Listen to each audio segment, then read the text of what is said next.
জানো, এবার যত আম খাইছি সব আমের আটির থেকে গাছ হয়েছে। আচ্ছা, আম যে ফিমেল এটা কে আবিষ্কার করলো? এইটা খুব ভালো প্রশ্ন করছো। বহু পুরনো কাহিনী। এক রাজার বিরাট একটা আম গাছ ছিল, আর সেই রাজার দুই রানী ছিল। ছোট রানীকে রাজা খুবই ভালোবাসতো, বড় রানীকে সহ্যই করতে পারতো না। কারণ বড় রানী ছিল বিশ্ব দজ্জাল, যার কারণে বড় রানী প্রায় সময় রাজার হাতে মাইর খেত।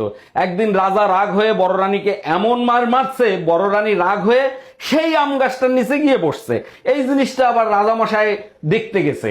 তখন দেখে রানী ওইখানে নিচে বসে কাঁদতেছে, আর উপর থেকে বড় একটা আম রানীর পিঠের উপরে পড়ছে। তখন রানী রাগ হয়ে আমটারে বলতিছে, আমডি চামডি পিঠটারে মোর ভাঙলি। আম লাফ দিয়ে উঠে বলতিছে, ফেডা নাহি কটকটানি, তুই কি তলায় মুই কি জানি।